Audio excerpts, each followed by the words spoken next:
So this is Freedom of Speech in the Arts, Voices from the Left. My name is Carmen Aguirre, theater artist and author, and the organizer and moderator of this panel. My preferred pronouns are she, her, hers. Just a couple of housekeeping things. The washrooms are right out there, and they are gender neutral. The fire exit is right here, where I'm pointing. I have organized this event on my own, and yet it is a village of friends and colleagues who have helped make it happen. First of all, deepest gratitude to Bard on the Beach for donating this space. Thank you to a donor who wishes to remain anonymous, other than to say that she is an Argentinian feminist who put her life on the line in Argentina fighting for justice and equality for all. Her generous donation covered all of tonight's costs, including liability insurance and equipment rental. Thank you to Daphne, yes.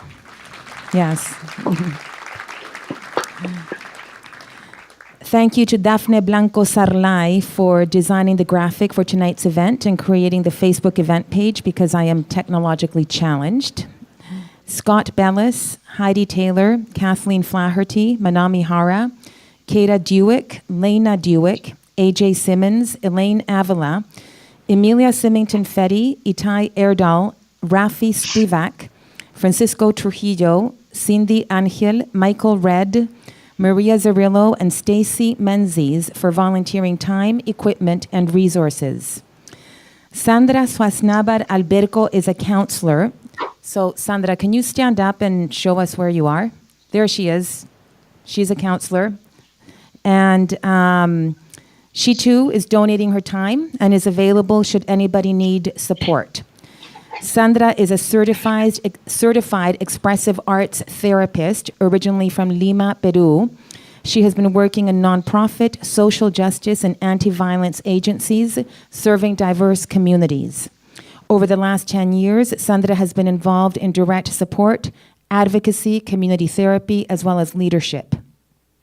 Sandra draws from her lived experience as a queer Indigenous woman and as a migrant. She applies intersectional feminism, trauma-informed, and anti-oppressive approaches to her daily interactions and in her practice as an expressive arts therapist. Again, she is available should anyone need support. Just go up to her or wave her over, and you can go to the green room, which is outside, and talk over there.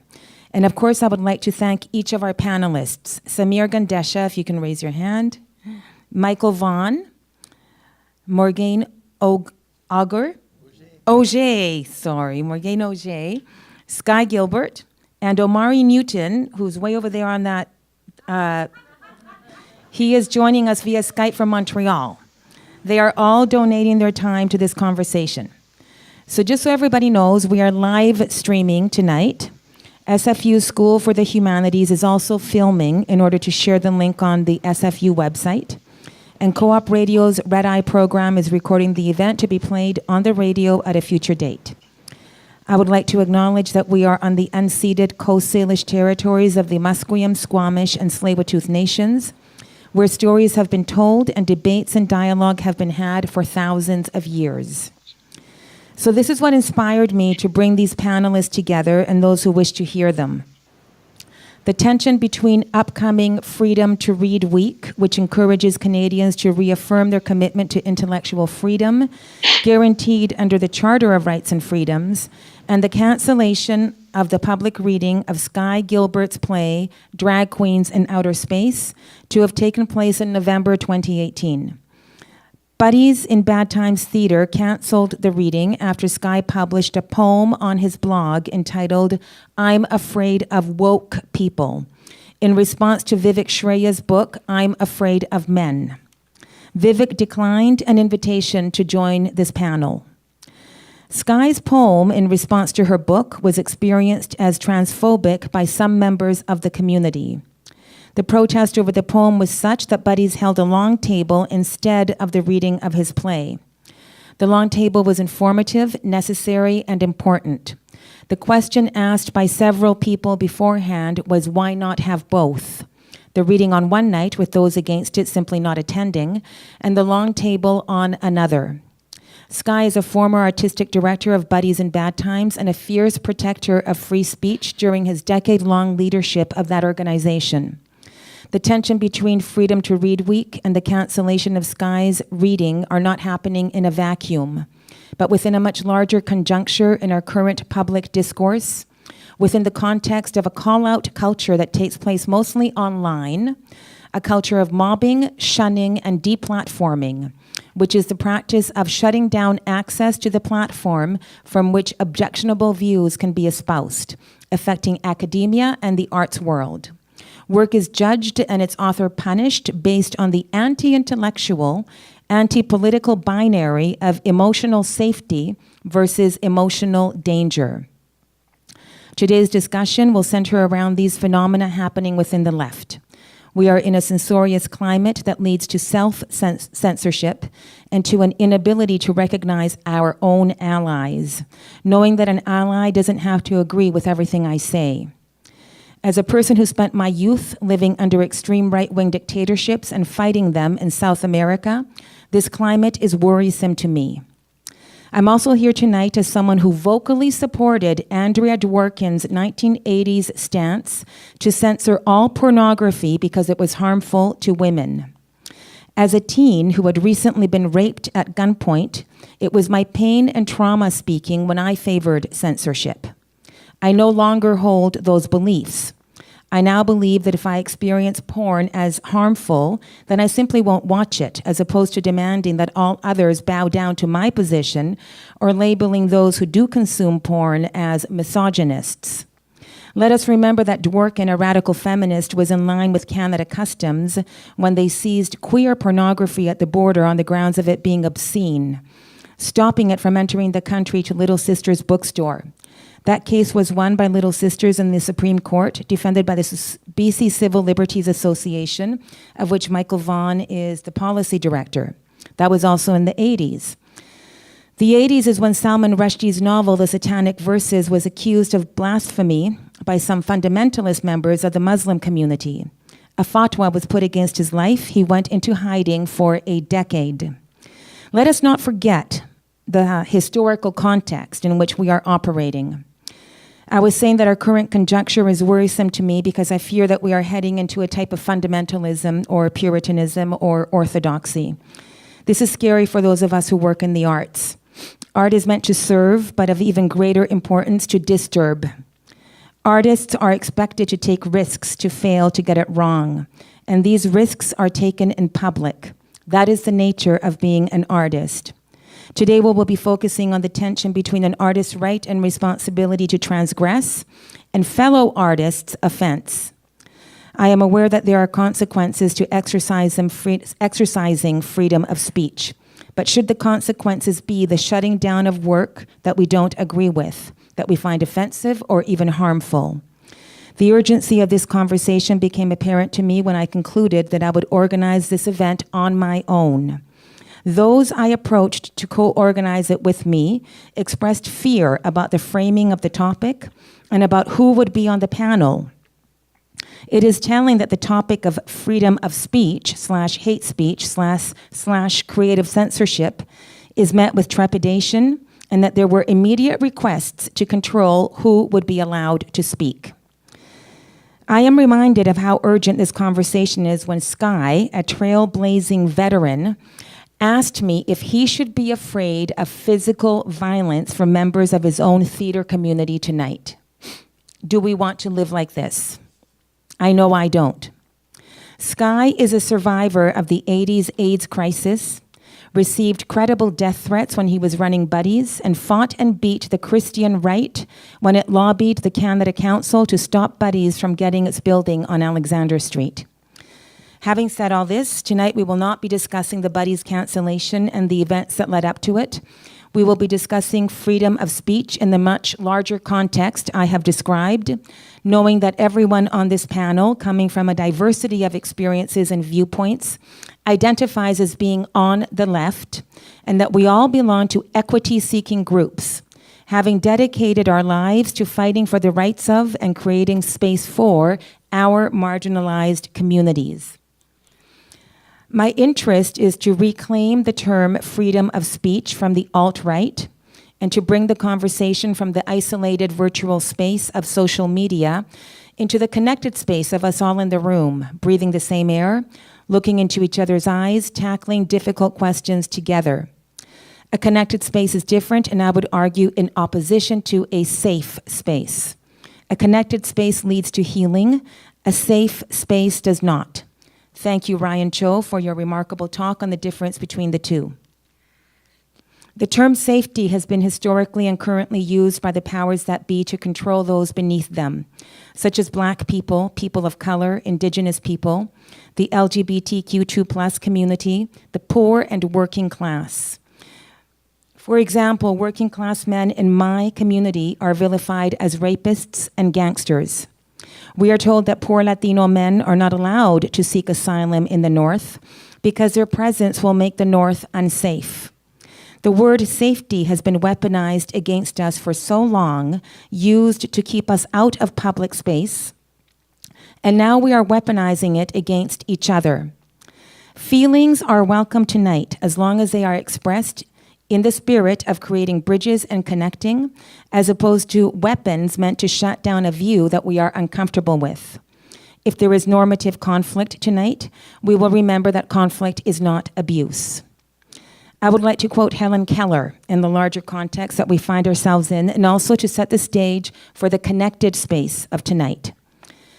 Security is mostly a superstition. It does not exist in nature, nor do children as a whole experience it. Avoiding danger and challenge is no safer in the long run than outright exposure. Life is either a daring adventure or nothing. That's Helen Keller, 1880-1968. American author, political activist for women's suffrage, labor rights, socialism, and anti-militarism, the first deaf-blind person to earn a Bachelor's of Arts degree. The values for tonight are radical curiosity and compassion, knowing that we each express our opinions from our own unique lens and in our own particular ways. For me, freedom of speech does not mean that I yell out my views in an echo chamber, but rather the freedom to state my thoughts and ideas in order to hear back from the community so we can find out how to be in solidarity with each other. To quote Zapatista leader Subcomandante Marcos' 1994 response to the question of whether he was gay, yes, I am gay in San Francisco, Black in South Africa, an Asian in Europe, a Chicano in San Isidro, an anarchist in Spain, a Palestinian in Israel, a Mayan Indian in the streets of San Cristobal, a Jew in Germany, a Roma in Poland, a Mohawk in Quebec, a pacifist in Bosnia, a single woman on the metro at 10 p.m., a peasant without land, a gang member in the slums, an unemployed worker, an unhappy student, and of course, a Zapatista in the mountains. I am all the exploited, marginalized, oppressed minorities resisting and saying enough. I am every minority who is now beginning to speak and every majority that must shut up and listen. Another way to frame this is the world-famous Chilean chant, I am Chilean, the people united will never be defeated. So I have asked each of the panelists to speak for 8 minutes. I have given each of them a prompt to share their talk, to shape their talk. After that, 20 minutes will be spent tackling a series of questions that I have prepared. The final 20 minutes will be open to questions from the floor. Samir will go first. So that is Samir Gandesha. He is an associate professor in the Department of the Humanities at SFU, Simon Fraser University. He specializes in modern European thought and culture with a particular emphasis on 19th and 20th centuries. His work has appeared in Political Theory, New German Critique, Constellations Logos, Kant Studian, Philosophy and Social Criticism, Topia, The European Legacy, the European Journal of Social Theory, Art Papers, the Cambridge Companion to Adorno and Herbert Marcuse, A Critical Reader, as well as in several other edited books. He is co-editor with Lars Rensman of Arendt and Adorno, Political and Philosophical Investigations, Stanford 2012. He is co-editor with Johan Hartel of Spell of Capital, Reification and Spectacle, University of Amsterdam Press 2017, and Aesthetic Marx, Bloomsbury Press 2017, also with Johan Hartel. He has also contributed to Open Democracy, Canadian Dimension, the Vancouver Sun, and the Globe and Mail. In the spring of 2017, he was the Liu Boming Visiting Scholar in Philosophy at the University of Nanjing and visiting lecturer at Suzhou University of Science and Technology in China. In February 2019, he will teach a course on the neoliberal personality at the University of Sao Paulo and is a visiting faculty member at the Paris Institute for Critical Thinking. So the prompt that I gave Samir was freedom of speech, safe spaces, and identity politics. And I'm going to give you the microphone now. And Cindy, if you can help by passing out these papers that Samir wants us all to look at. Oh, or that one. This one is, perfect. Okay. Perfect. Thank you so much, Carmen, for the contextualization, as well as for organizing this event. I think it's really decisively important to indicate that free speech must be approached from the left. And so I think this is a wonderful panel that you've put together. I'm really absolutely delighted and honored to have been invited to participate on it. Before I go any further, I'd just like to acknowledge as well that we're on the unceded territories of the Coast Salish people, the Squamish, Musqueam, and Tsleil-Waututh nations. Indeed, you mentioned that I taught a course at the University of Sao Paulo. I just returned back last night, so I'm a little bit jet lagged. So if at some point I stop making sense, you'll have an indication of why. I essentially want to cover three areas. First, I just want to say a couple of things via a kind of biographical account of where I'm coming from. Secondly, I just want to really emphasize the specific manner in which we can understand free speech from the left and try and reclaim it. And lastly, and most importantly, I want to talk about the question of criticism. And one of the things that I'm particularly interested in is the relationship between aesthetics and politics. And so that's why I want to come to discuss the handout that I've given you. So just by way of biographical background, I just want to make it very clear how seriously I take the question of hate speech and the weaponization of free speech by the right. This is a very serious development over the last couple of years, and it explains why people are very hesitant from the left to address it for fear of being labeled a racist and possibly a fascist. This is something that happened in the discussion that we had at the Institute on the steering committee when I proposed that we have a discussion in the Institute on the question of free speech and academic freedom.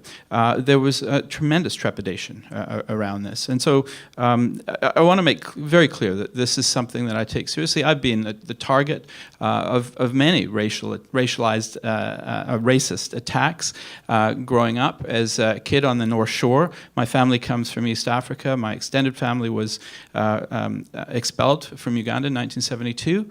And that's made me particularly sensitive to and critical of identity politics. It was a certain kind of identity politics which motivated this, but it was also a certain kind of identity politics on the part of the Indian community in East Africa, in particular in Uganda, that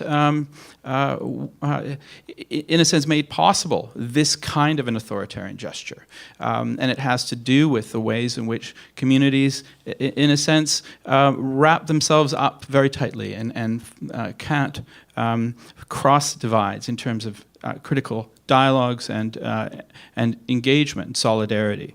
So that's essentially where I'm coming from. I want to emphasize that free speech and free expression has always been, since the Renaissance, the Reformation, the French Revolution, most importantly the Haitian Revolution, it's always been part of the repertoire of left politics. So historically, particularly in Western Europe, in North America, free speech has been a part of what we've stood for and what we've struggled for. But somehow this has come to be reversed, and we need to, as Carmen has suggested, reclaim it for ourselves, but also with full knowledge of the consequences of defenses of absolutist forms of free speech. There's also a geographical dimension as well. If we cast our eyes beyond the West, we see that in countries like India, Turkey, Egypt, and many others, it's not the right that's defending free speech and expression, it's a left. So how do we stand in relationship to these movements that are very much on the defensive now, vis-a-vis authoritarian states, movements, and parties, and militias as well? I just came back from Brazil, and I was very much aware of the changes that are afoot in the society.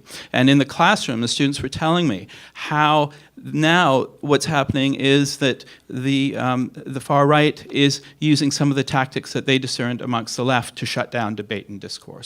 This is a major concern for me as director of the Institute, the weaponization of the very things that the left has argued for, safe spaces, for example, to be used against itself.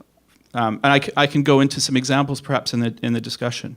So that's essentially the first 2 points I wanted to make. The third point, which brings home, I think, the question of the relationship between identity politics and the closing down of free speech and free expression, is the example of Dana Schutz. So you see on page 1, it's a very poor rendition. I apologize for this, but this is the best I could do under very short sort of notice.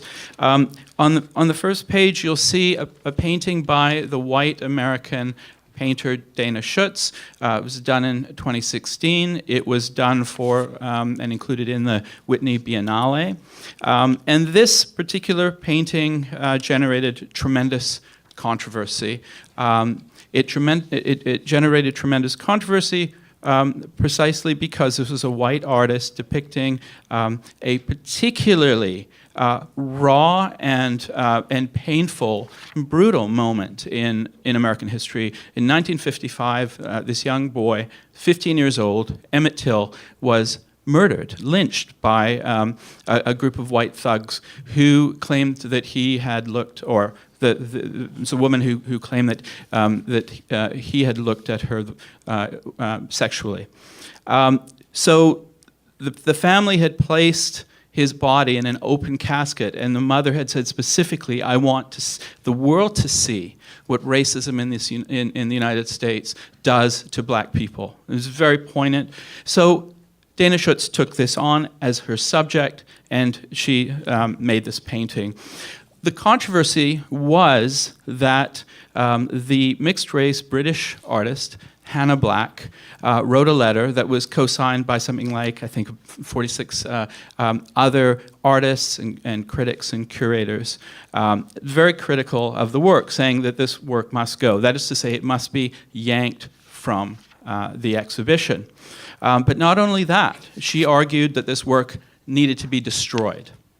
And one of the premises of this argument, I'm going to go through some of the reasons she gives and then make some conclusions and then finish. One of the reasons she gives for this is that she doesn't want to have black suffering commodified by a white artist. So it must be destroyed. But the artist had never claimed that the work would be for sale and that she would never benefit materially from this instance of black suffering. So the argument, or the case that Hannah Black is making, is that it should be pulled from the exhibition and destroyed. And I think this represents, in its purest form, the logic of identity, or the logic of identity politics. She argues, and these are the reasons she gives, she adduces for the work's destruction, that it's the work is the product of a cold, calculating white gaze. As such, the painting ought not to be acceptable to anyone who cares for or pretends to care about black people. It is not acceptable for a white person to transmute black suffering into profit and fun, though the practice has been normalized for a long time. Schutz's intention to present white shame is undermined by her use of black pain as, quote, a raw material. This subject matter does not belong to Schutz. I really emphasize this. This subject matter does not belong to Schutz, and therefore she has no right to it. Such rights are illegitimate that are founded on the constraints of others. The name Emmett Till is more than a proper name, but is a signifier for, quote, the mournability of people marked as disposable. Non-blacks can neither embody nor understand human suffering. And finally, the painting highlights the appropriation of black culture by white artists and brings into play the history of capitalist appropriation of the lives and bodies of black people with which our present era began. Finally, and the last point really is that Black accuses Whitney of a cynical move of wanting to make, or wanting to itself be topical by focusing on black suffering in an era of particular intensification of violence against black people. Okay, so this is her argument. She argues that insofar as the structures of the West are based on the social death of black people, the work itself must be destroyed because it doesn't take up, and it cannot take up a critical perspective on this. So I think this is very much the logic of identity politics insofar as it asserts a proprietary relationship between a people and its experience. And it creates a kind of cordon around that experience that prevents others from participating in a critical examination of history, of historical trauma, and so on. Now, a different model could be understood to be registered on the opposite page that I've given you. This is Parker Bright, and Parker Bright went to the Whitney Biennale, and he stood in front of this painting, tried to obscure the view of the painting by onlookers.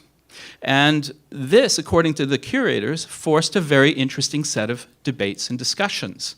People asked, well, what are you doing? Well, he has, you can see, he's painted himself retrospectively in front of the work with the slogan, Black Death Spectacle.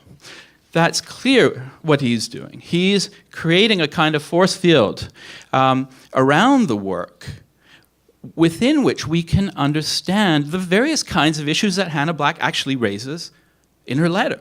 So what I'm doing here is I'm not saying Hannah Black raises illegitimate points, or that her critique is illegitimate. Many of the arguments she's making are extremely important to think about in relationship to this work. But you can't actually do that if the work doesn't exist anymore. Right? And I think it's this gesture of forestalling critique and dialogue.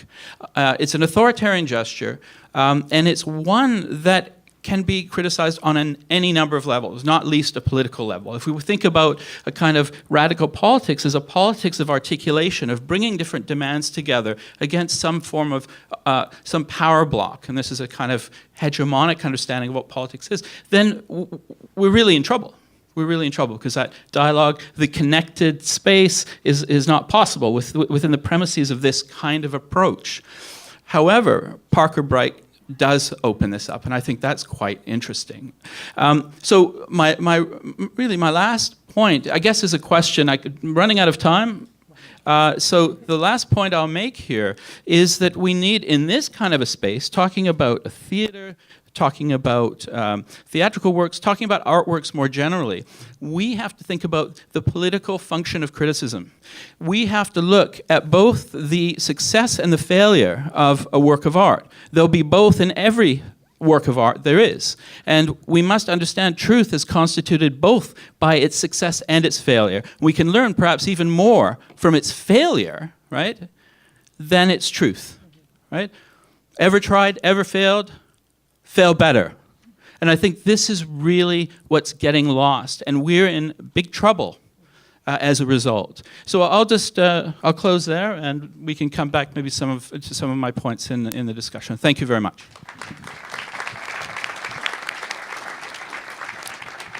Thank you so much, Samir. Yes, we will. I hope we can come back to a lot of those points. Okay, so next up is Micheal Vonn. Micheal is a lawyer and has been the policy director of the BC Civil Liberties Association since 2004. She has been an adjunct professor at the University of British Columbia in the Faculty of Law and in the School of Library, Archival, and Information Studies, where she has taught civil liberties and information ethics. Ms. Vonn is a frequent speaker and media commentator on civil liberties issues and is an advisory board member of Ryerson University's Center for Free Expression. Once upon a time, a long time ago, Ms. Vonn was a theater and performance artist of considerable impropriety. So the prompt that I gave Micheal was, what is hate speech? How does it get legislated? What is not hate speech? What is the difference between hate speech, harmful speech, and offensive speech? Do intention and impact get taken into account when defining hate speech? Can you speak to the BCCLA mandate to defend rights, not ideologies? In 8 minutes, of course I can. Don't be ridiculous. So I'm going to talk to you a little bit about free expression and why the rationale is for free expression. And I'm going to start by saying it's deeply unintuitive. Probably everybody in this room says, yes, I'm for free expression for everybody except that asshole over there, right? That's human. That's the way we all feel. But there's a reason why we defend freedom of expression, and there's a reason why it's one of the fundamental freedoms. So civil liberties, if you're not conversant with the term, we're usually more conversant with the term human rights. Civil liberties is about the defense of fundamental freedoms, which raises the question, fundamental to what? Fundamental to democracy. So the reason why we give such importance to the fundamental freedom of free expression, while there are many human rights, the reason why this is critical is because our democratic theory is one in which the people are sovereign. We are sovereign. We don't have a sovereign who tells us what to think, what to do, and what we're allowed to think and do. We are sovereign. And as the people who are supposed to govern ourselves through our elected representatives, through our discourse, through our participation in understanding policy, nothing, except for a very, very, very thin layer, should be kept from us. So our constitutional rights to freedom of expression involve not only our ability to speak, but our ability to hear. We have a right to hear what others may not wish to hear, because we are sovereign. And this is deeply embedded in the dignity of the individual and the dignity of the citizen. No one should tell us what to think. We should be able to appreciate what we hear and decide for ourselves whether or not we think this is a good idea, a bad idea, a wrong idea, a right idea.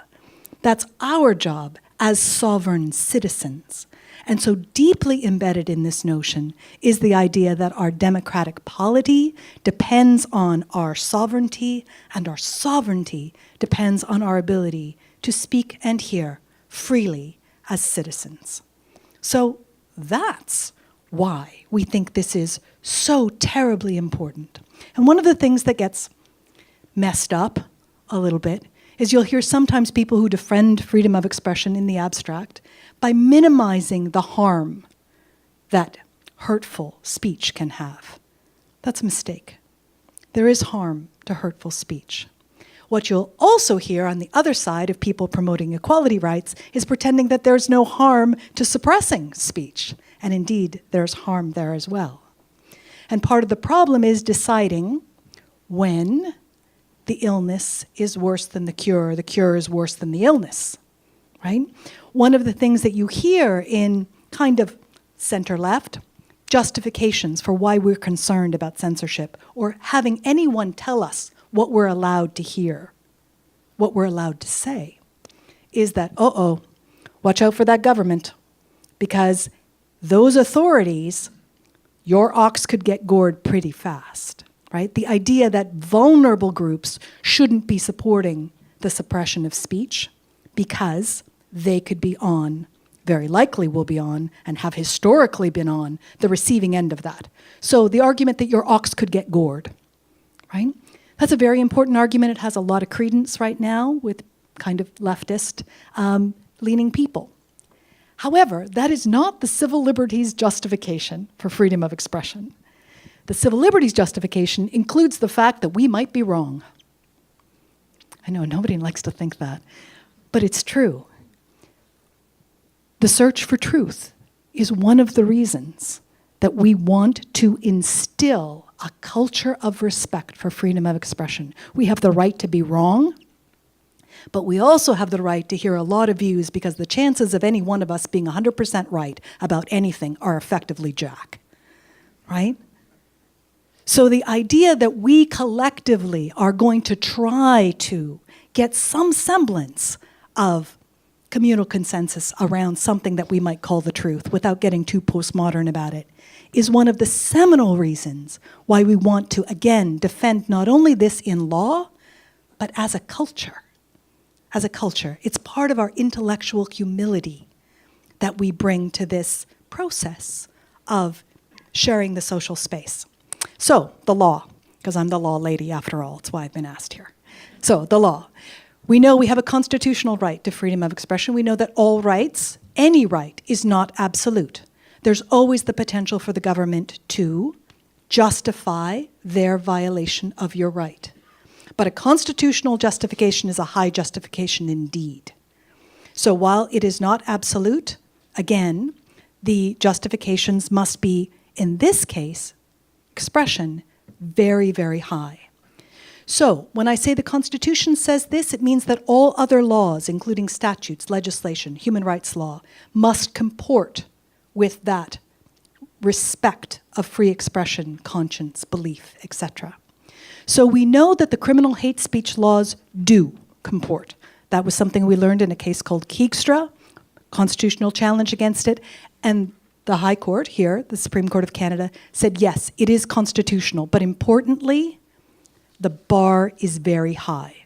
I know colloquially we all talk about hate speech. We say hate speech, usually meaning speech we hate. That is not what hate speech is, okay? Hate speech in the criminal context is not merely racist, is not merely full of hate, is not merely a bunch of offensive things. The test is vilification and detestation. And I can say, in terms of what I've heard lobbied against speakers in various venues, that's hate speech, people say confidently. I do not know a venue in Vancouver that has sponsored hate speech in the criminal context. I do not know of a one. Not only not in the ballpark, not in the city where the ballpark is.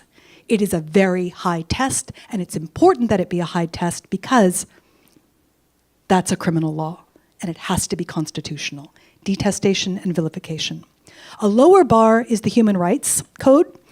There the test is not one of willful promotion of hatred with that high bar. Lower bar on the Human Rights Code level, again, not criminal sanctions. There you're looking at exposing persons or classes of persons to hatred or contempt. That's a much lower bar indeed. But let me put this proviso on this. We saw this in the Maclean's magazine case. Remember Mark Stein writing wildly anti-Muslim things in a series of columns that were published by Maclean's magazine, was taken to the Human Rights Tribunal, and that was the standard. Is he exposing individuals to hatred or contempt? Should have been a slam dunk, because everything in his writing suggested this. However, the Human Rights Tribunal, in order to, I suspect, ensure that we're not going to be challenged constitutionally, put into the factors for consideration whether or not the discussion, the context of the discussion, was one of political import. Is it political speech? Because let me tell you, not only do we censor very little, but in terms of the reasons why we protect speech, nothing is higher than political speech in terms of the justification for protection. Again, speaking back to this notion of what we're doing is protecting the sovereignty of citizens. So where the speech is political, it is very difficult, again, in law, to find it a violation of either human rights or the criminal law. So we, again, speak casually about this, and we can chill speech grievously by referring to charges that might be brought or allegations or claims of hate speech. But there is effectively, especially in the criminal context, very little of it. So when we talk about a culture of promoting free expression and the reasons why we want to do that, just know that when people confidently tell you that's hate speech because I know it, they don't, almost assuredly. Again, very casually lobbed around, not generally the case, very rare, very few prosecutions in Canada because the bar is very high. Now, you don't have to agree with that bar. It's part of your freedom of expression. You don't have to like the law. And you can argue for the reform of the law. You can do all kinds of things in relation to the law. But before, again, claims of criminality are made, and I've heard many of them in relation to speakers espousing political views. Before we pollute our discourse with allegations of criminality that are probably not true, let's at least ground our understanding in what the law is, and then proceed to discussing what the cultural reasons, social reasons, artistic reasons for the defenses might be. So those are my minutes. Thank you.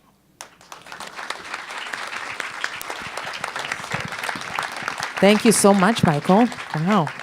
Okay, we're just going to keep going, and then we are... Sure, Morgane can go next. I actually had it backwards, but that's okay. Yeah, let's do it. So Morgane is the founder and executive director of the Morgane Oger Foundation. Oh, great, thank you. Which was founded to help narrow the gap between Canada's laws and the experience of people on the ground. She is a founding member of the Law Union of BC and serves as vice president of the BC NDP. Supporting the Canadian Human Rights Commission in matters related to transgender rights, Oger is active in the support of transgender persons involved in the Canadian Human Rights Tribunal in detention. Morgane is the chair of the Trans Alliance Society.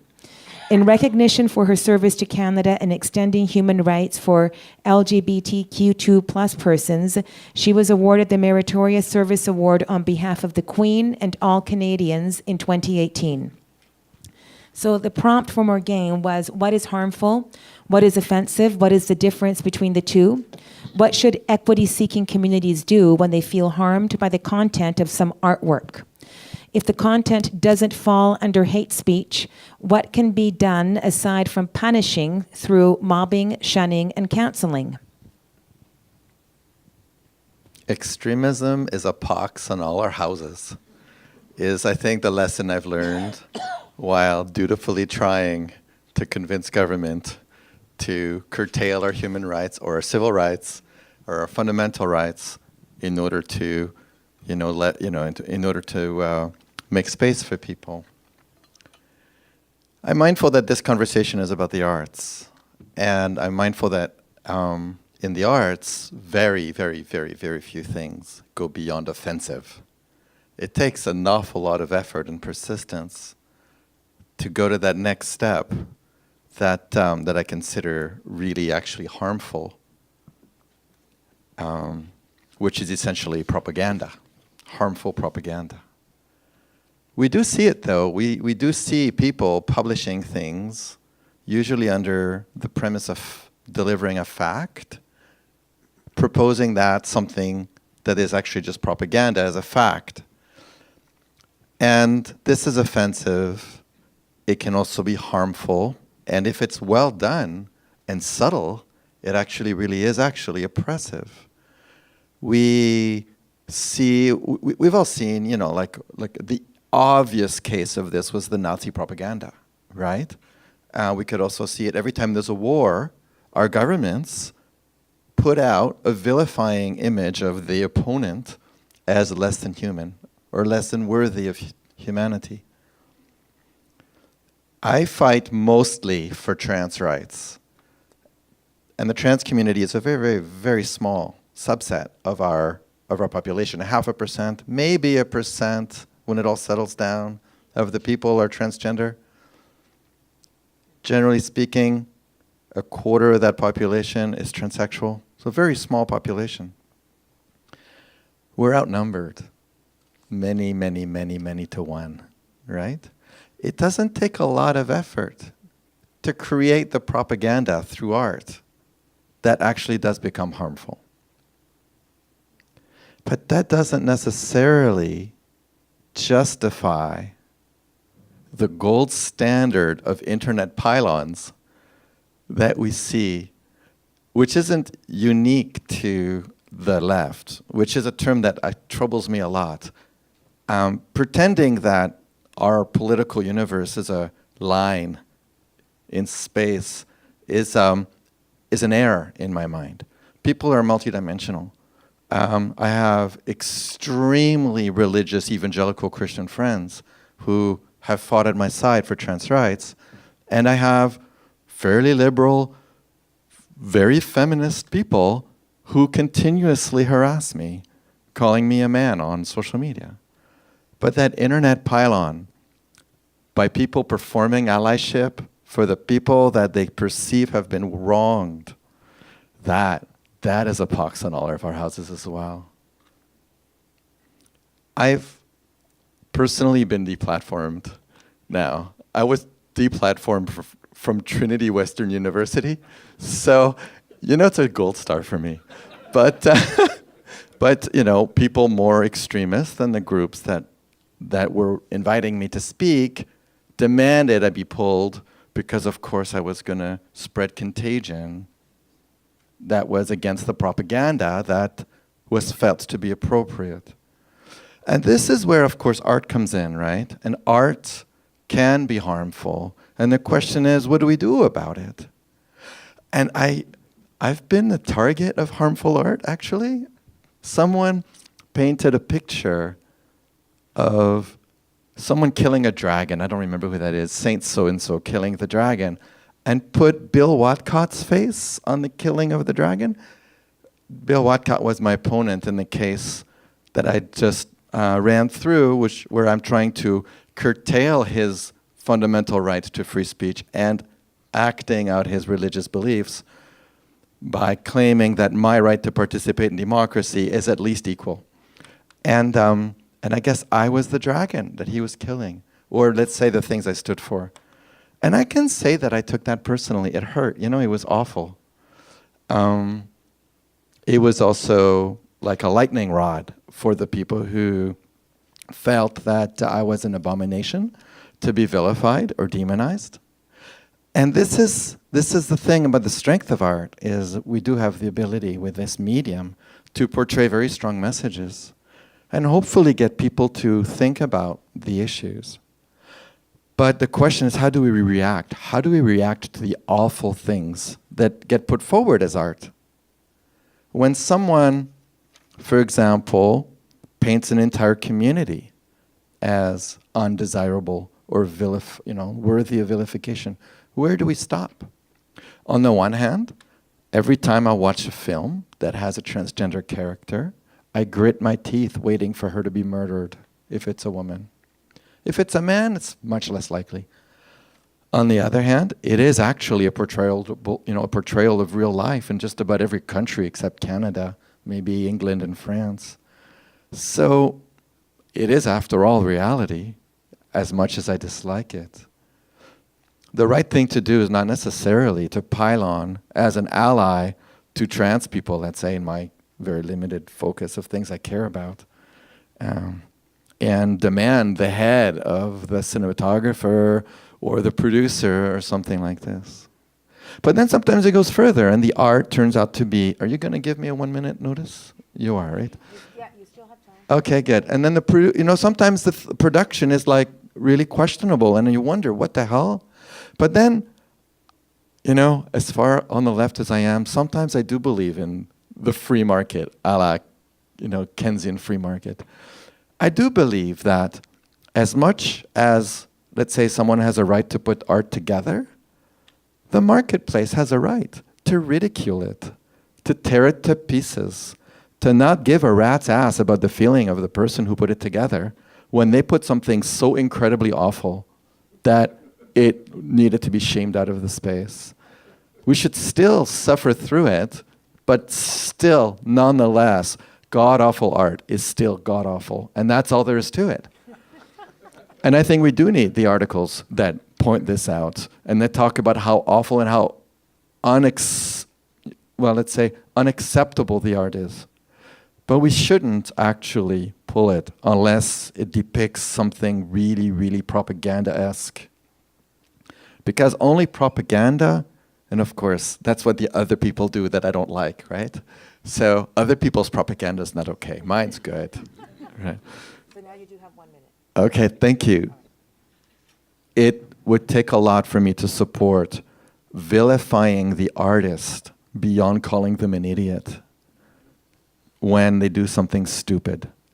And when an artist steps in bear poop, which a number of them do, I recommend that we all step back a little bit and remember that there are bigger problems out there. As we speak, the extreme right in our country is organizing. I see them organizing to take away my human rights through legislation, pulling back, laws that have been passed. That's much worse. In the hierarchy of needs, that's on the top of my needs. Keep the laws as they are. I have a few things here. So, the internet pylon on the victim who stepped in bear poop. 1, do not expect more perfection from someone else than from yourself. 2, acts of kindness go a long ways. Maybe give them a kind opportunity to, reflect. Instead of attacking them, you're not trying to get points. That little thing, the 10,000 likes thing on your Twitter thing, isn't necessarily a sign that you've done something good. Empathy goes a long ways. Maybe one day this is going to happen to you. And therefore, maybe you should be nice to this poor fool who stepped in an obvious bear poo. And finally, we need to talk more about vicarious trauma. This idea that no, you don't personally understand something that doesn't happen to you or people like you on the basis of who you are, which is the only reason to really be offended or the main reason to be offended by what people might do. I do not understand racialization as a person receiving it. It's not something I receive. I really should not be the one tearing someone apart on a racial issue because I don't know what I'm talking about. I need to let the people who are affected by issues speak for themselves and not drag them as a good ally, forcing them to a conversation that they don't necessarily want to be having through me. And I think we all owe that to people. We all owe to each other to not force an issue on the table because maybe that's not the issue that the community being affected wants to speak about right now on your timing. And this is something that I've come across a number of times. People doing internet pylons, the big shame game on people who didn't mean to do something bad, and the people really pushing this pylon are unaffected by the outcome. They're unaffected by all the negativity that comes out of it. And they're not the ones coming up with any solutions or any ideas, and they're not the ones actually hurting. They're just setting fire to the barn to watch it burn. And I think we need to be very careful about that.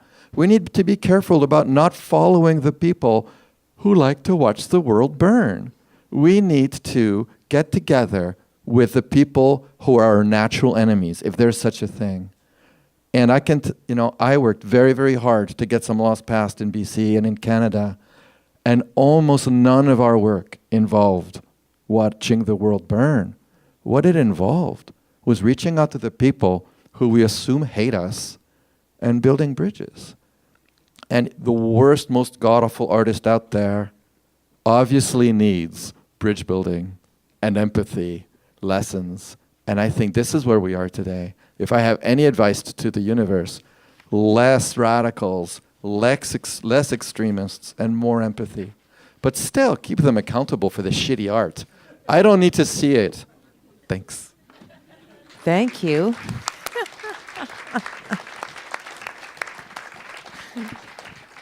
Okay, Sky is next. Sky Gilbert is a poet, novelist, actor, playwright, filmmaker, theater director, and drag queen extraordinaire.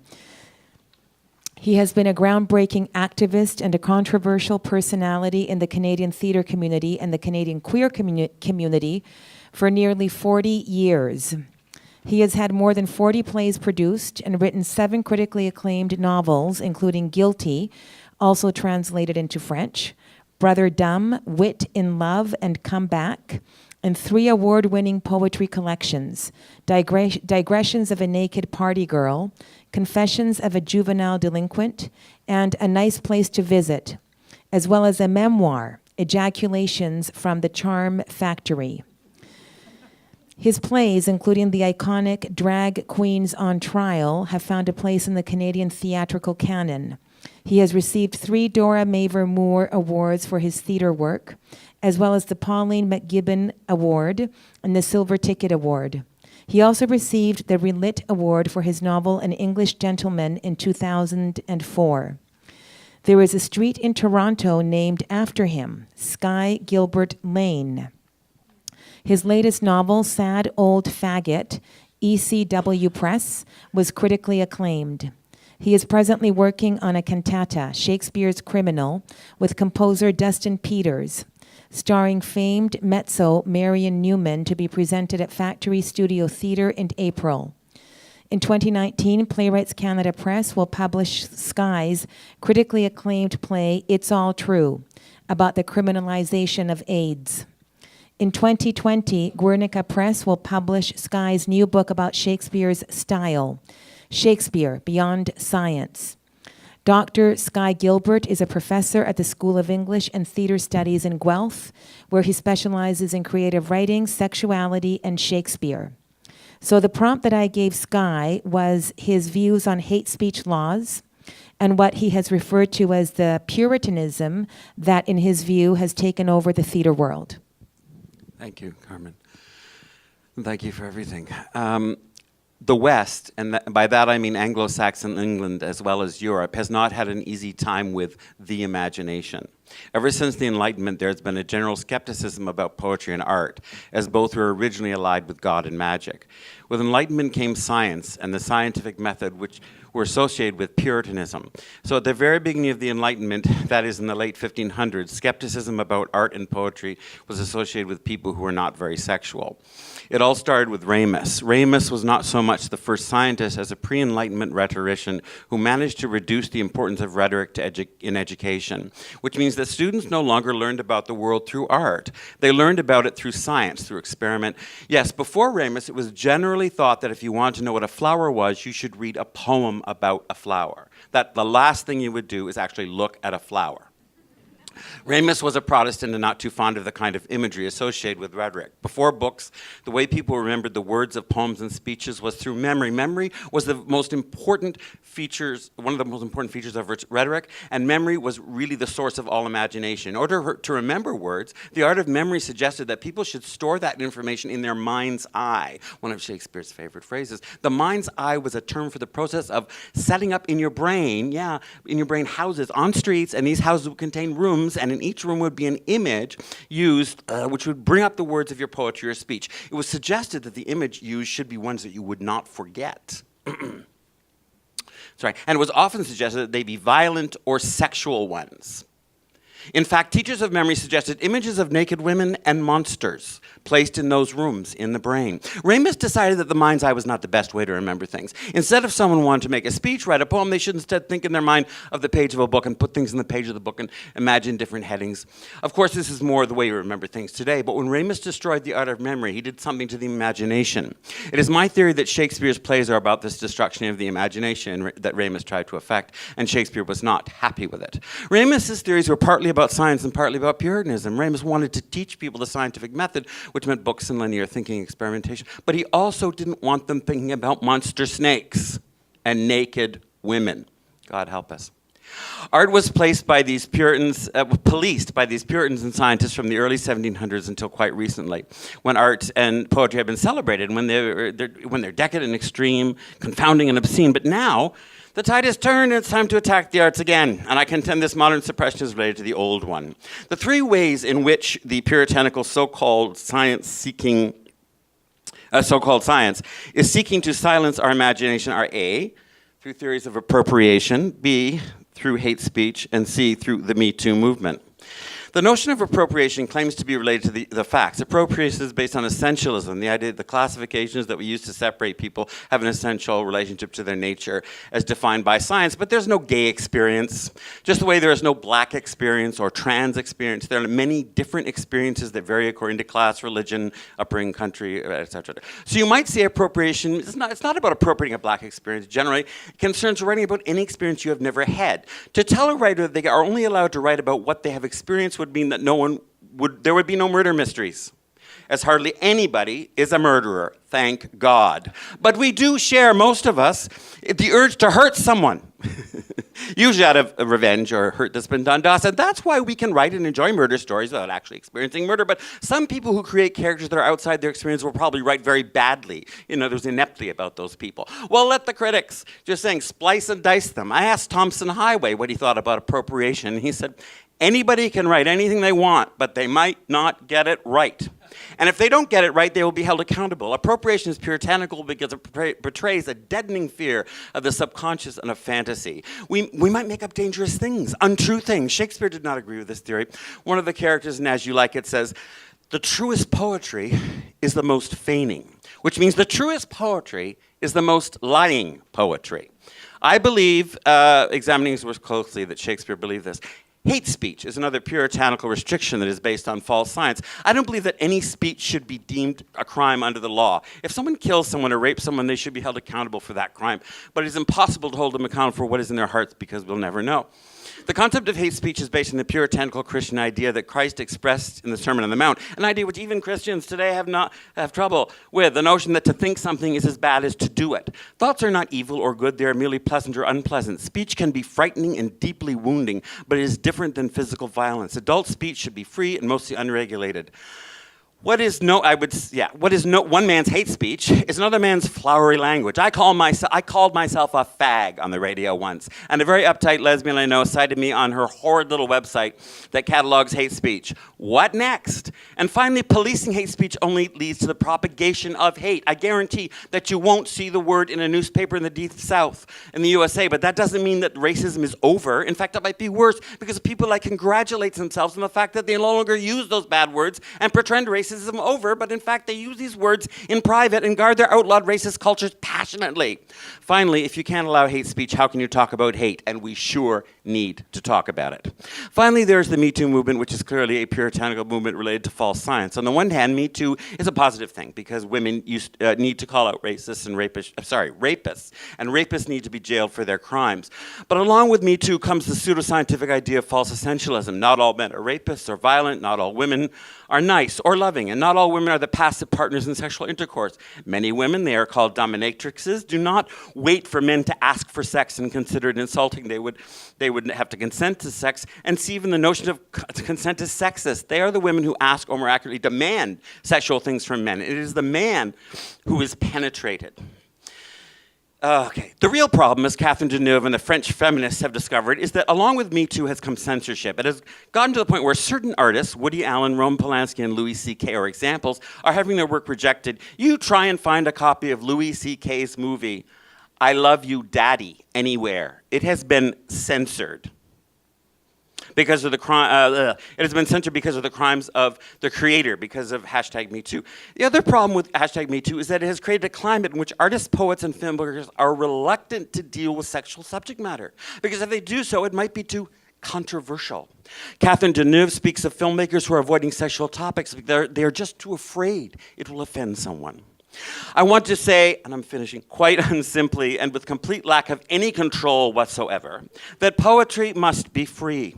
As Shakespeare says, words are wanton, they are promiscuous, and they attach themselves to other words. And as Derrida says, they derive their meaning from their association with other words, from their coitus with other words. And all words contain within them the opposite meaning, and I am a flowering, fucked up motherfucking fag who loves to fuck, and I play in the hills and valleys of my lovers' bodies and their bums and chests and pecs, and all the places where they can be private and sacred and free and smelly and confess their sins to me as if I am their God, which they do nightly when I hold my lovers in my arms. Yes, you see what words do? They're dangerous, scary, and dirty, and scandalous, and blasphemous. And that's why poetry must be free. Thank you so much. Thank you. I wonder if Omari is still with us. Oh, I'm here. Okay, all right, Omari. Okay, well, that's Omari on the screen over there joining us from Montreal. Hello. Hello. Omari Newton is an award-winning professional actor, writer, director, and producer. As a writer, his original hip-hop theater piece, Sal Capone, has received critical acclaim and multiple productions, including a recent presentation at Canada's National Arts Centre. He has been commissioned by Black Theatre Workshop in Montreal to write a companion piece to Sal Capone entitled Black and Blue Matters. The new piece is set to premiere at Black Theatre Workshop in 2019. Omari and his wife, fellow professional playwright Amy Lee Lavoie, recently received a generous grant from the Canada Council to co-write a new play, Redbone Coonhound. Their latest collaboration is a bold and innovative satirical comedy that confronts instances of systemic racism in the past, present, and future. Newton's work in Speakeasy Theatre's production of young Jean Lee's The Shipment earned him a 2017-2018 Jesse Richardson Award for Outstanding Performance by an Actor, as well as a nomination for Best Direction. Notable film and TV credits include Lucas Ingram on Showcase's Continuum, Larry Summers on Blue Mountain State, and lending his voice to the Black Panther in multiple animated projects by Marvel. Most recently, Omari has a recurring role as Nate on Corner Gas, the animated series. And Yeah, I do. Oh, yes, you do. And a recurring role as Corvus of Netflix's hit new animated series, The Dragon Prince. So Omari's prompt that I gave him was the tension between freedom of speech and cultural appropriation. Yeah, and it was in the context of Robert Lepage's two plays, Slave and Canada. So I'm hearing myself in the echo, so maybe I'll try to take these off and be able to speak more freely. So the interesting thing about understanding this controversy and understanding Robert Lepage is just understanding Quebec and the cultural scene in Quebec, where I'm from. I was born and raised in Montreal. For those who don't know, Quebec and Montreal, they are inherently racist. It's an inherently racist place. And I say this in the sense that, to me, there's two types of racism. There's overt racism, which, to be blunt, most white people understand. Overt racism is when, somebody says the N-word and, offends you. And there's more systemic or, embedded racism that it affects you in more insidious ways. And Quebec is a deeply systemically racist place, in particular the cultural scene. And to give you some context for this, Quebec is a place where, as recently as 2 years ago, a major theater company called Théâtre Rideau Vert, they have a year-end review show. And in this show, they depict different local celebrities. And every year when Black celebrities are depicted, they don't hire Black actors to portray these celebrities. They have white actors who darken their face. And I don't want to be alarmist and say that it's blackface, because it's not blackface in the traditional sense where you see the jet black skin and the red lips. But it does come from this legacy of erasure and dehumanization of blackface. And this is not an isolated incident where, most of the society condemned this practice and said, I can't believe they're doing this.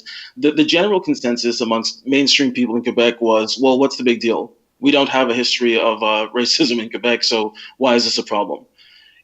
the premier of Quebec, Francois Legault, a few weeks ago, there was a motion to have a day to recognize, activism against Islamophobia in Quebec. And this was dismissed in the province of Quebec. And the premier, Francois Legault, said, well, we don't have Islamophobia in Quebec, so this day is unnecessary. And this came 2 days after the anniversary of a mass shooting at a mosque in Quebec. So I feel like it's important for people to understand where these protests originated from and the seeds of these protests.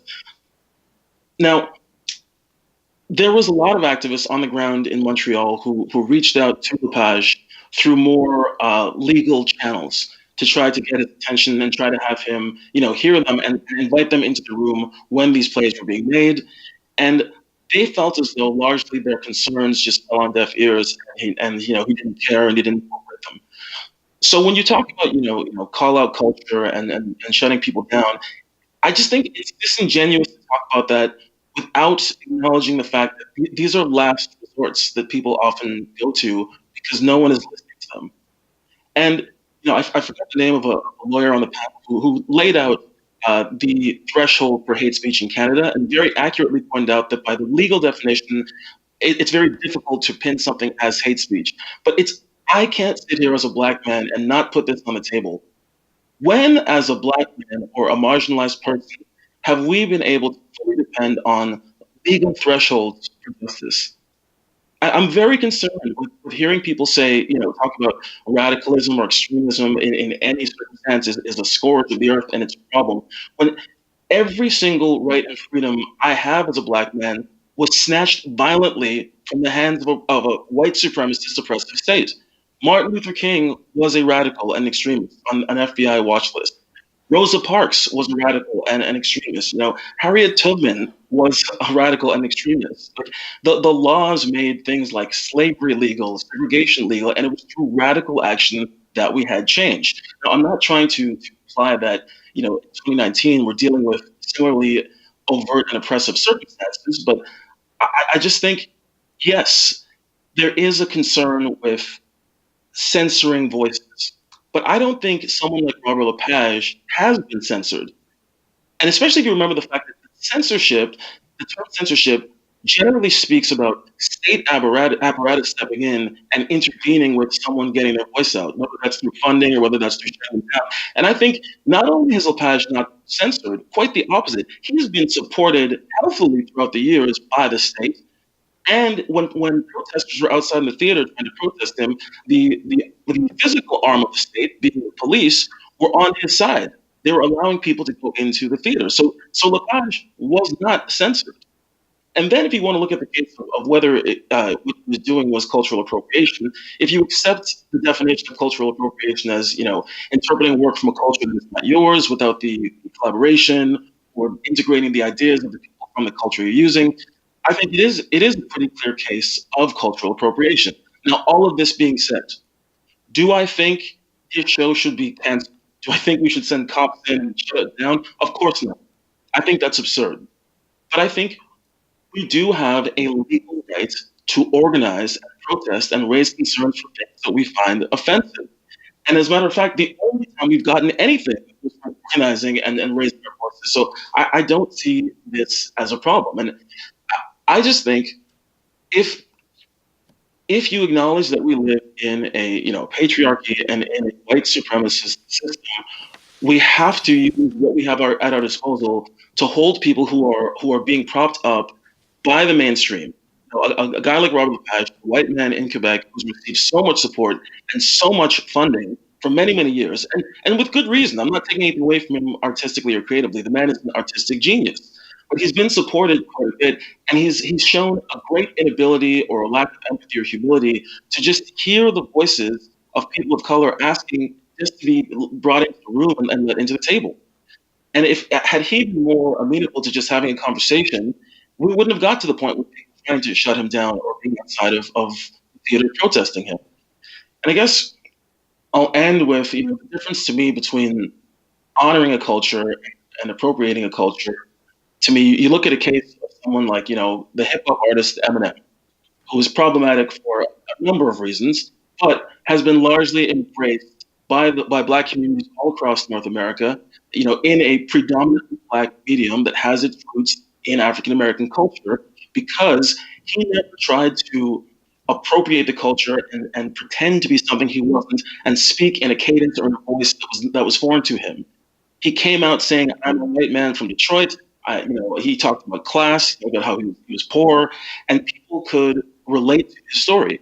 Versus, if you go back further, a guy like Vanilla Ice, who came from quite a bit of affluence, and from Palm Springs, and he acted as though he was a black man, or acted as though he was an oppressed, marginalized person, and people rejected the falseness of what he was doing.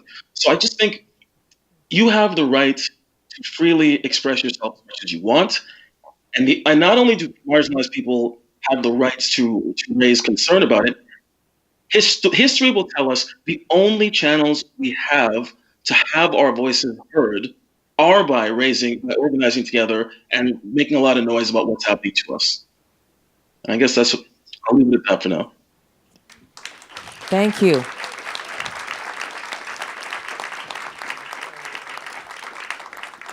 Wow, thank you. Thank all of you so much. Okay, so I noticed, Samir, for example, you were taking some notes. So we can do one of two things, but I would love to hear, because I saw you taking some notes. We can go to some of the questions that I had prepared, or if any of you, and I mentioned Samir just because I saw you taking notes, but maybe it's somebody else too, wants to respond to anything that one of the other presenters said, we can do that first. That would be great. I saw you taking notes, and I would love to hear what your response might be to the other speakers. Yes, well, thank you for this most recent contribution, Omari. I've found that your contextualization of these plays by Lepage to be very important and very useful. And then the discussion of these two rappers to in a sense contradictory poles or opposite poles. Vanilla Ice on the one side and then Eminem on the other as ways of understanding, so honoring a culture as opposed to culturally appropriating it, or appropriating that culture. I think this is really important, but I wonder if it captures, in a sense, one side of the question, and what gets lost in the larger discussion and debate is the way in which, in our late capitalist societies, culture has become thoroughly commodified, right?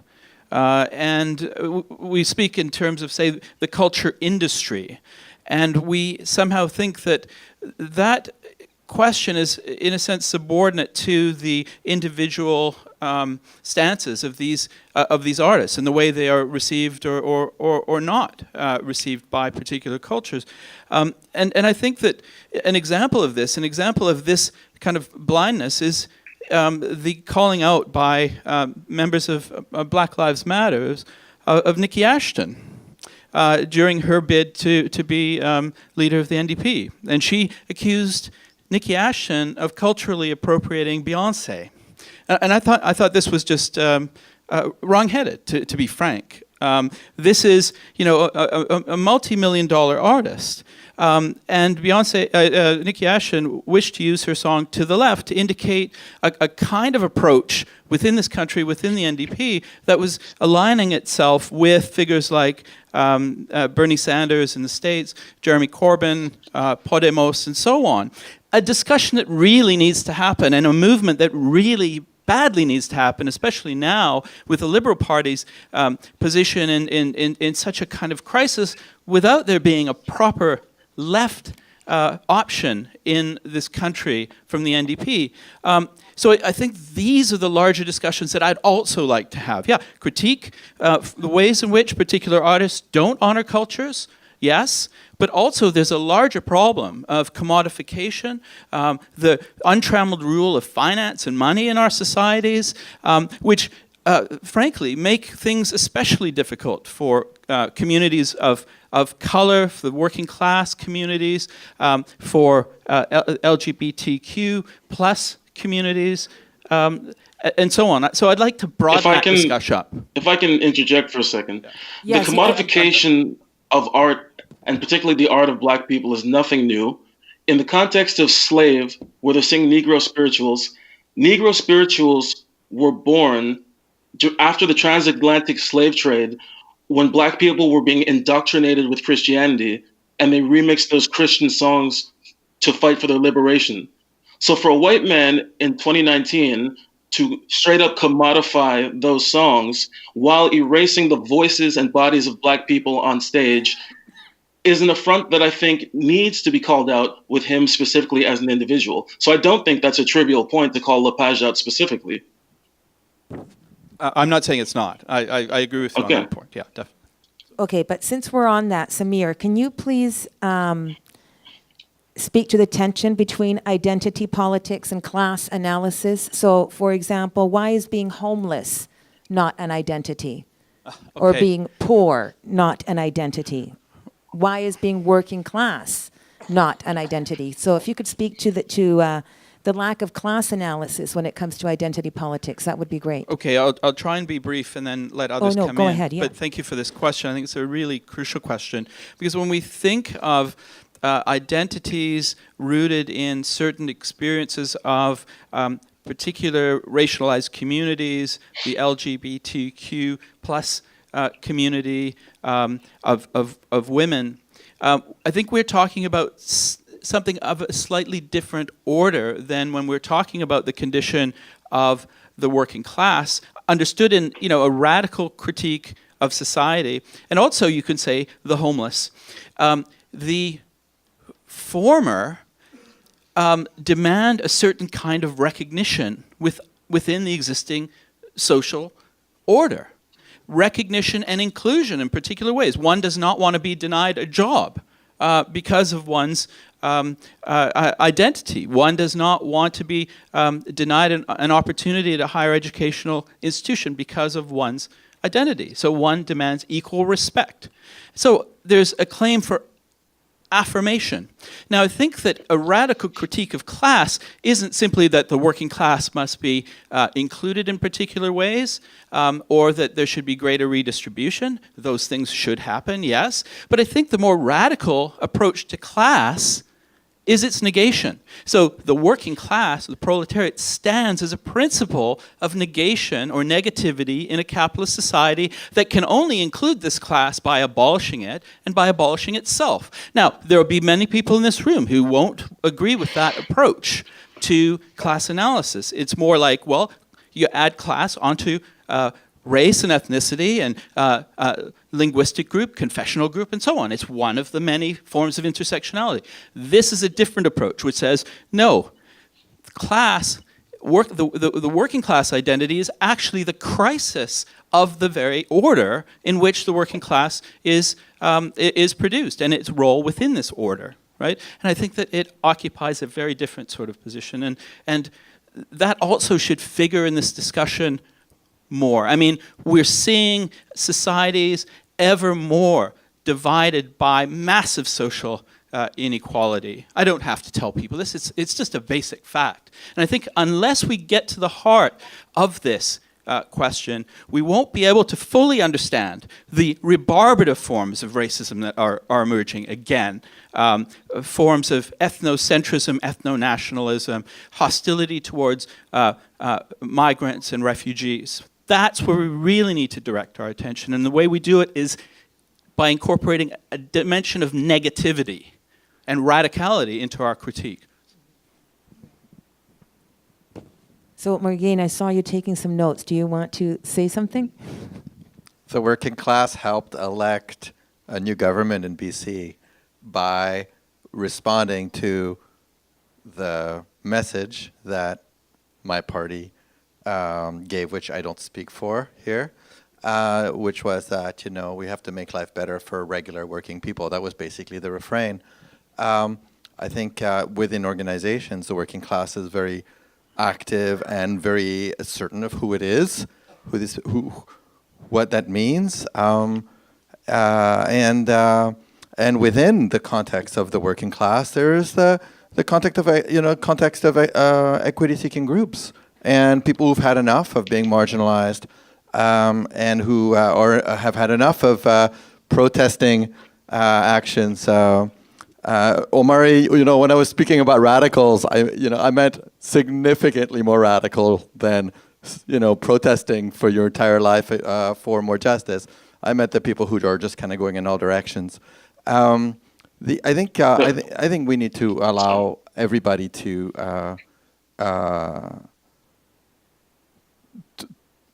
be represented, right? And we are fighting for everybody. All of us are fighting for everybody to be included, no matter who they are. And this is how this is how the quote left has been operating for quite a while, through different lenses based on who the people are who are speaking, I would say, rather than through one analysis or another that is lacking or not lacking. We have people speaking for themselves or for an idea that they put forward, and we have to certainly keep on doing that. Yes, I was going to say. I was just going to reiterate maybe something about what counter speech is. More speech, right? What is the answer to speech you don't like? More speech. So I don't, if there was any indication that counter speech, a counter demonstration, standing up and saying, Mr. Lepage, you suck, or whatever you would like to say, that is well within the parameters of free speech. It's your exercising yours. The difference about a culture of disrespecting free speech is not saying your mind, organizing, or doing anything in relation to that. It is trying to get that speaker, that artist deplatformed. It's demanding the retraction of it. It's trying to aim at the defunding or anything else that removes their right to speak. But if I'm They're wrong, right? But like again, the advocacy that you do and the speaking that you do is entirely within the bounds. So I don't want anyone to think that demonstrating or counter-demonstrating constitutes a suppression of the speech that it is that you're opposing, right? That's the response that a democracy demands. So I just wanted to clarify that to make sure that that's all in. That's all in. The difference between that and what we're seeing, even in academic journals, the culture of this is so insidious at this moment that the thing we call science, where through an iterative process of discovering this evidence versus this evidence, a synthesis of what we say, the evidence now demonstrates to a reasonable consensus. No. When somebody doesn't like the evidence, right now in the academy, in academe, the idea is, let's get that pulled. Let's take it off the record. We don't like that research. In fact, maybe we don't even like the fact that this research happened because we didn't like the result. Okay, scientists are doing this. Scientists are deplatforming other scientists. We have lost the notion, again, of the idea that everybody is contributing. Their speech, their work, their science. The idea, again, is not that repudiating that, denying it, saying that you dispute it, that's all within the appropriate catchment. The difference is trying to erase from history, get it retracted, or visit some punishment on them, be it through doxing them or anything else, for their speech. That's the line. That's the line. Could I Go. respond? Yes. So, Omari, you respond, then I have... Call me Michael, for God's sake. Hello. So, Omari, you respond, then I'm going to ask a question, and then we're going to open it to the floor, and then we're going to end the evening. So, yes, Omari, go ahead. Well, look, I'm not advocating for destroying works of art that I object to, but I think it is completely legitimate in a publicly funded art model such as we have in Canada, particularly in theater, when you've been systemically shut out of things like, funding bodies or juries or access to auditions or opportunities, when you've suffered those indignities for a very long time, and then you see works of art that then erase your culture, it makes sense to go, yeah, my tax dollars should not support that. I don't think that's an unreasonable thing to call for. And whether that meets the legal threshold for that to happen, that's a different conversation. But philosophically speaking, you should ask your government in a democracy to exercise the will of the people. And if you're being shut out of having your voice heard and being counted as the people, you're left with nothing else but literally screaming outside of a building when a bunch of people are making money for things about your culture that you've been shut out of. I don't see that as unreasonable. Yes, and I think that Micheal was saying that she doesn't see that as unreasonable either. That's what I heard her say. So, I mean, Yeah. respectfully, I was listening pretty closely, and she explicitly said that calling to defund art. Oh. You explicitly said that, and that's what I'm responding to.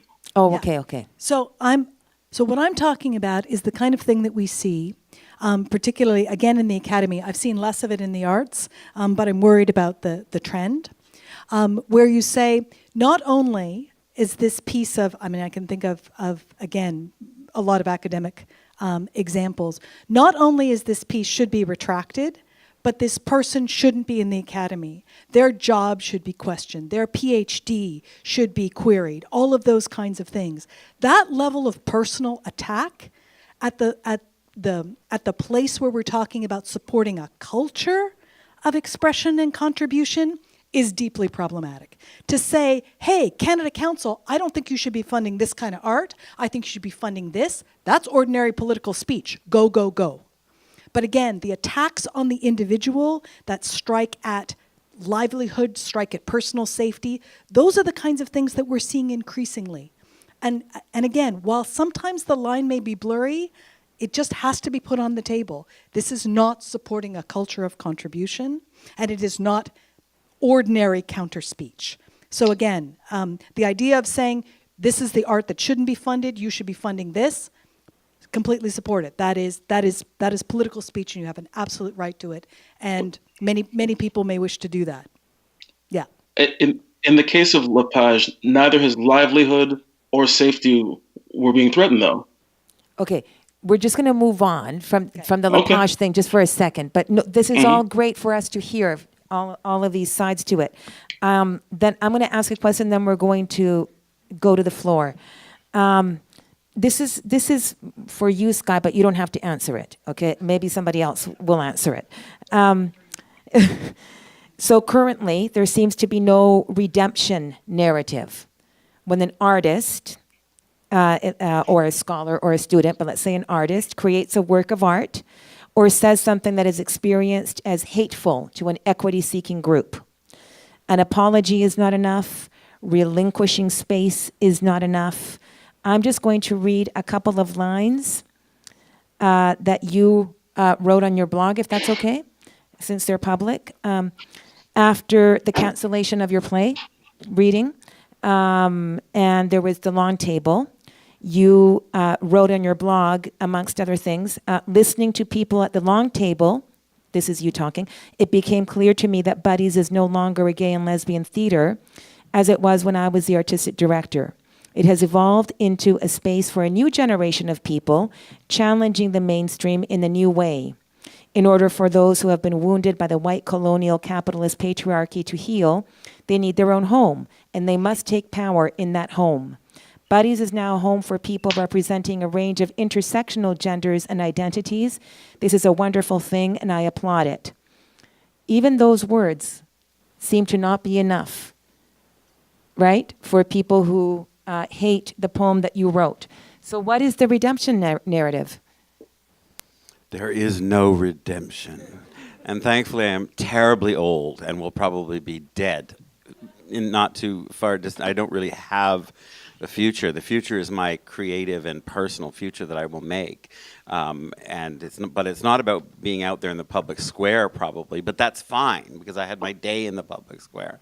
So that's all I'd say. But oh no, there's no redemption. Like, I mean, to the people who are have demonized me, and it's almost a religious form. It is religious, actually, and I have a lot of problems with organized religion. I have no problem with people's spiritual relationship as long as you keep quiet about it, and it's your relationship with whatever you relate to up there and out there. That's fine. But when it becomes organized religion, yeah, and this is organized religion. There's no doubt about it. If you saw the long table that was organized around me, it was, wow. It was all about, those people were definitely speaking to a religious fervor. They were confessing, they were crying, they were, and I realized that there was a lot of emotion that they had to go through, but it was a kind of a public, for me, a very frightening display of public. It was like you're going inside a revivalist church, which is fine, and I realized some people need that. But as I said, I'm not an organized religion sort of guy, and it doesn't have anything to do, in my view, with politics or ideas or thinking. It has to do with some sort of, because you use the word redemption, and it's absolutely accurate. No, there is no redemption for someone like me. I've spoken my mind, and the people who it has filled them with the hate that they imagine I have. But I will say that many people who've read my piece have said, they didn't quite get what was hateful about my speech, and because it was kind of wimpy, my little poem. It was all about can't we love each other and stuff like that. But anyway, that's a whole complex thing. But no, the basic answer is no redemption for me. Yes, and that's what I find terrifying about the current conjuncture that we find ourselves in on the left, that there is no redemption. So yes, why don't you speak, Morgane? And then we have, we're not too late. Then we have a time for a couple of questions from the floor. You don't get redemption by repeating yourself over and over again. People who seek redemption do it by saying, man, I am so sorry. I really overstepped. And it's like, I've lashed out at people saying stupid things that I never should have said. All right. I have a few tweets out there. I called Christianity a death cult in a tweet. I meant it, and I still mean it, but it hurt people's feelings when I did that. Right? And I gotta say, like, sometimes there, redemption is not achieved without some pretty clear parameters. It's like truth and reconciliation, right? I was at a big truth and reconciliation thing, and it was all pretty and lots of great speeches and things like this. And this elder next to me, leans over, we were talking, and they say, first you have to start by stopping the oppression before you can reconcile. And I'm very new to this story, and I don't want to rehash it too much, but what I saw is what? That book, that title, I feel that way. I'm afraid of men too. And they're afraid of me as well. That's why they've tried to kill me more than once. That's why I have restraining orders on people, or at least threats of restraining orders from the police. And then when I go and I write something that really hurts people's feelings, let's say the fundamentalists, who I only have a tolerance for, when they're being really harshly anti-LGBT specifically, and then they tell me that was really hurtful, I know that I'm in a fork in the road, right? I can choose to say, yeah, you know what, I went too far. Or I can choose to stick him in the eye, right?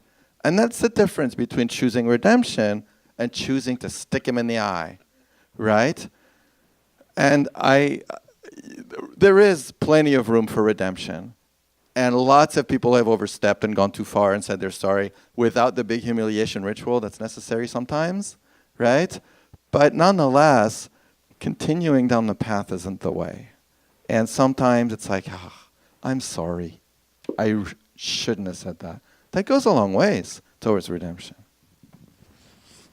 Okay, thank you very much. And just to add something to what you just said, Morgane, the thing is that in the theater community, we all have to work with each other. That's the thing, right? We all have to work with each other. We are on juries, and we decide who gets funding because it's all peer juries. So this is where this redemption question is also coming from, right? If one of us makes a piece of art that really offends an equity-seeking group, it seems right now that we're in a place, and I've had this conversation privately with many people. People are afraid to have it publicly, right? We are in a place where no matter what the artist does, to say I'm sorry or here's the space, or there doesn't seem to be movement. But what I want to do now, just because these people have been sitting here very patiently for a very long time, is are there any questions from the floor? And if you do want to have a question, there is a microphone over there. Please know that you are being filmed.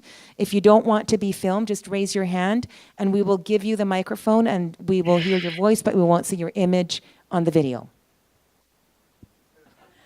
There's a person in the audience who said we're all so afraid. Oh, there you go. Thank you.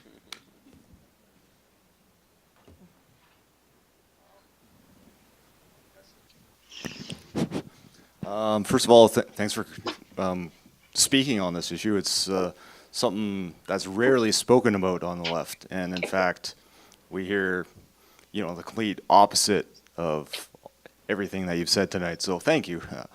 I'm just wondering, where does this position of censorship and deplatforming and mob mentality come from? Is it an insecurity of their position? Is it so ideological that they want to overcome oppression that they're willing to go to authoritarian measures to achieve it? I'm just wondering, how does one come to a place where they want to stand up for people so much that they're willing to oppress people and go to authoritarian measures? I don't know how to quite frame that, but hopefully you understand what I'm getting at there. I'll put that out to anybody. Okay. Okay. Michael, I saw you reaching for. Okay. Or was it Samir? Okay. Yeah, I'm happy to just briefly respond to that, because I think one would require a lot more time to go into enough depth to adequately respond to the question. But there have been a number of different accounts of identity politics, and I think one of the most powerful is offered by people like Adolph Reed Jr., a longtime radical black activist, situates himself within the black radical tradition, and Walter Ben Michaels as well. And they see identity politics as embodying a certain kind of logic of neoliberalism. So it's a way in which what they call the managerial class to both maintain and bolster their own position vis-a-vis oppressed communities. So the gatekeeping is about maintaining their power within their own communities, being spokespeople for their communities, but not really questioning questions of class. So that's one way of understanding this. A way that I also try and understand this is in terms of the way in which our societies are increasingly ruled by abstraction, right? The role of banking and finance in our world and debt is becoming ever more pronounced. It seems as if we live in these societies in which it's very difficult to get clear and present a kind of narrative about where we've come from and where we're going in terms of the main power structures, the social and economic political structures that rule our lives.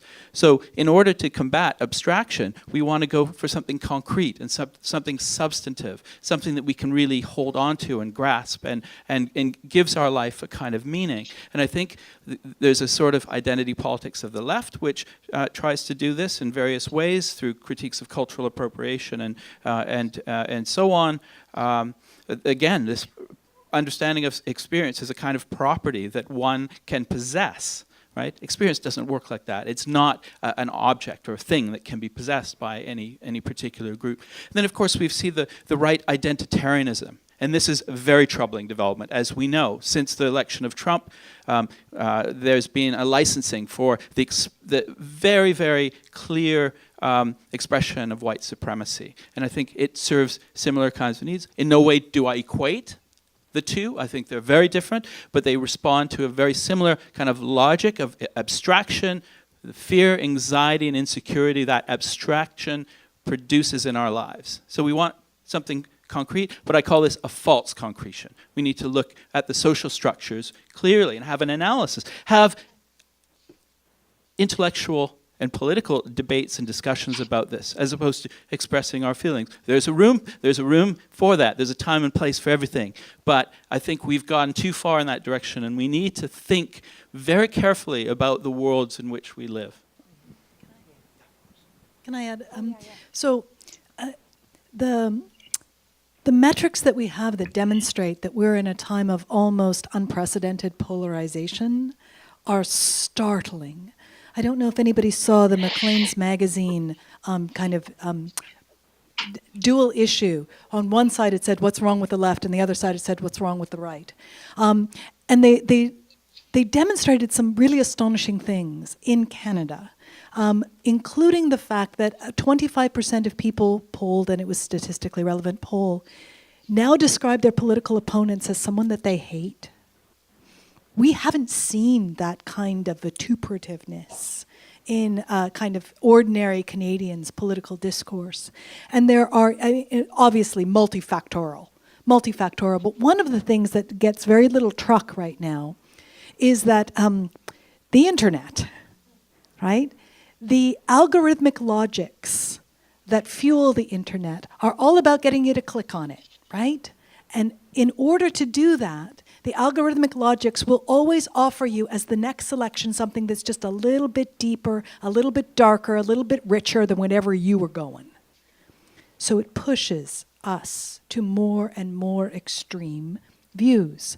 And so we see this as one of the elements of people, again, adopting an attitude of rage against the people who don't agree with them because, again, we're in silos, all those bubbles, all of those things. So kind of factoring in where new technologies have taken our very primitive brains. We're not very good at this, quite frankly. We think that, everybody thinks, Jonathan Haidt's work on this is really interesting, everybody thinks that they are a scientist. We will look at the evidence, and then we will see the truth. No. There's no evidence to support that. That's not what we do. We're lawyers. We have a moral intuition, and we cherry pick the evidence. And the more people tell us we're right, the more we know we're right. And then we're super right, and my God, we're so right that the other people are not wrong. They're evil. Right? They're evil. And that's the kind of discourse that starts to really feed upon itself, and we see more and more of it. And I'm going to hand this over to, yeah? Oh, yeah, go. I just want to speak briefly, because when you're saying that, it makes me think of something. And I think, this is my analysis, I love to make theories. This one's probably wrong. But that the net has divided us, that there's, we all need technology. I'm not a Philistiner or whatever the word is in that way, but but it's divided us so much, and it's divided communities. We need religion. I don't like organized religion, but people need to believe. They need to touch each other and wail and go through these amazing things and bang their chest and go, I believe. What I've seen around this is extremely religious. It's not rational. It's not thoughtful. People do not want to have a discussion. They do not want to appeal to religion. They want to feel connected. Deeply, deeply, deeply connected. I went, and it may sound totally strange, but my friend and I went to see this sort of RuPaul performance last night at the Orpheum. These are people who are divided. They're seeing the people they see online, watching in their rooms. They're watching RuPaul all alone with nobody. They get to go out in groups and meet each other and all go, yeah, as a group. This is something that used to be fundamental. We're community people. We need people. We need to look at each other and hug each other and cry with each other. These are the things we need all the time, constantly. It's human, right? So I would say, yeah, this is what's happening. It's fulfilling a gap, this kind of what I call victim politics. It's very important. People, but I don't agree with that's where it should go, but that's where it's gone. Can I jump in Yes. from the laptop here? You jump in, and then we have time for one more question before we call it a night. You have to go? Oh, you have to. Oh, sure. Then you add something too. Okay, so Omari and then Morgane. Well, I think one of the reasons why we're seeing such polarization is I don't remember a time where overt white supremacy and bigotry was so blatant, at least in my lifetime. And I think in terms of social media dividing us, I would disagree. If you want to look at things like, fourth wave feminism and the rise of like online activism, movements like Me Too and Black Lives Matter couldn't have existed pre-internet. I think if there was Twitter and Facebook in 1950, we would have seen a lot more polarization than we were today. I assure you that black people who had to sit in the back of buses and drink from nasty water fountains were quite polarized in their opinions. So I just think it's a little bit. I think it's a little bit disingenuous to say that right now we're experiencing this newfound. I think what the difference is, oppressed people have a voice now that can be gathered as a collective because of things like hashtags and social media. Okay, great. Thank you. So, yeah, Morgane, you want to say something? So I operate quite a bit of my life in the world of organizing groups to try to protest something or to get a message across. And I'm horrified by how the people who feel oppressed are not just the people who I think of as oppressed, but it's actually everybody feels oppressed. The angry young man, the angry young white guy who's, yellow vest right now in Canada feels oppressed, feels wronged. And I am mindful of how trivially easy it is to organize an angry mob using social media with just a tiny bit of social engineering. And this is what really troubles me. And you see this with internet pylons on people when this mob is spontaneous. The power of the internet to get a message out and help us communicate our issue is also its weakness, because it is a self-polarizing tool that helps us filter and polarize a message. I am able to spend $30 and target people on social media by email, just knowing their email address, and they not know that I'm paying for them to see the message that they're getting, because Facebook allows this. It's trivial to do. And as we've all been learning recently in the last, let's say, 3 to 4 months, there's been an alarming amount of third-party messing around in our social movements, creating a little bit of instability. Some people seem to be thinking they're going to benefit from this. It's very worrisome to see how social media today is not only a tool for good, and it is, but it's also a powerfully destabilizing influence. And people demonizing. I have a lot of lived experience in this. Every once in a while I go and I stick my nose into the world that hates me. And I just kind of go say hello. And the scale of the vitriol is always it makes you blink a little bit. It's so powerful. People who truly, really in their heart of hearts think that I am the devil incarnate. And this is essentially from echo chamber type behavior, people who never leave their echo chamber of that issue that is reinforced by the algorithms in social media that trick us into thinking that we are the majority in whatever the issue is. But when that's aimed in a destructive way, a hateful, destructive way, those people still believe that God is on their side, to paraphrase the story.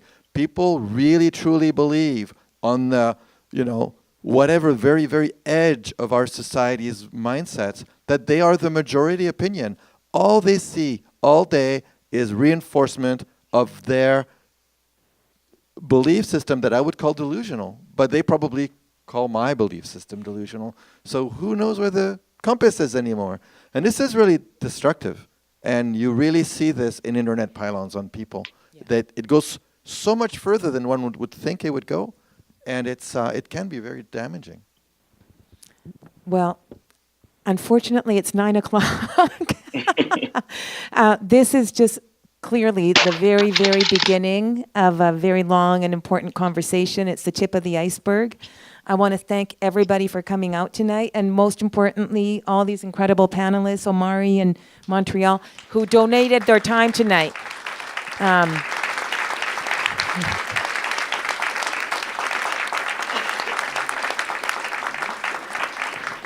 So it has been filmed and it has been recorded for the radio. So once the film is up, I will be sharing it. There's a lot of people that wanted to come tonight that were not able to. So hopefully you guys will also pass it on once it's all shareable. Thanks again for coming.